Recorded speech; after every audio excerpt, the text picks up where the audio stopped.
सभी को नमस्कार।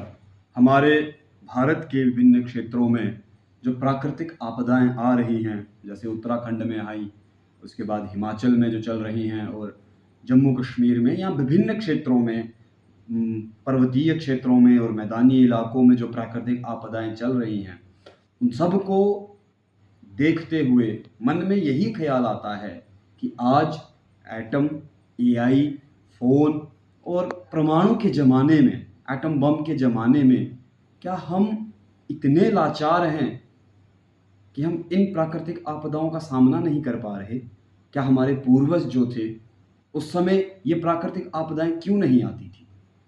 मैं तुम सबको याद दिला दूं, अगर हम अथर्ववेद देखें, उसमें एक मंत्र है, माता भूमि पुत्रो आम पृथिव्या। मतलब ये भूमि हमारी माता है और हम सब इसके पुत्र हैं। और माता का पुत्र के लिए क्या दायित्व होना चाहिए? जब आप इस तरह की विचारधारा रखेंगे तो मुझे नहीं लगता जो प्राकृतिक आपदाएं आज हमें देखनी पड़ रही हैं, ये कभी देखनी पड़े। और एक बात और कहूँगा, मत्स्य पुराण में अगर आप देखेंगे तो एक श्लोक बड़ा अच्छा है कि दशकूपो समावापी दशवापी समो हृदः, दश हृदः समो पुत्रः, दश पुत्रो समः द्रुमः।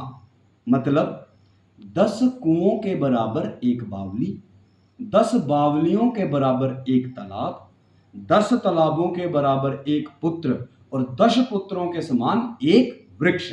जब आपका इतना फल है वृक्ष लगाने का, जब इस तरह की विचारधारा आप अपने सनातन में, आप अपने धर्म में नहीं देखेंगे, नहीं उससे परिचय प्राप्त करेंगे, तो इस तरह की प्राकृतिक आपदाओं का आज, कल और हमेशा सामना करते रहेंगे। मैं फिर आपसे यही कहूँगा, ये जो विचारधारा हमारी पूर्वजों की थी, ये जो उन्होंने धरोहर संजोई है, जो भी हमारे पुराण, हमारे वेद, अगर हम इन पे चलें, अगर इनका अनुसरण करें, तो मुझे नहीं लगता आप अपने जीवन में कष्ट पाएंगे और मुझे नहीं लगता कि आप प्रकृति के द्वारा भी कष्ट पाएंगे।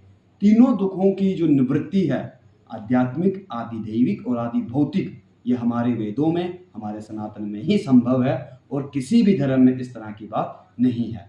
कृपया ऐसी प्रकृति को हानि पहुंचाने वाली कृपया करके हरकतें ना करें। जय तु भारतम, जय तु संस्कृत।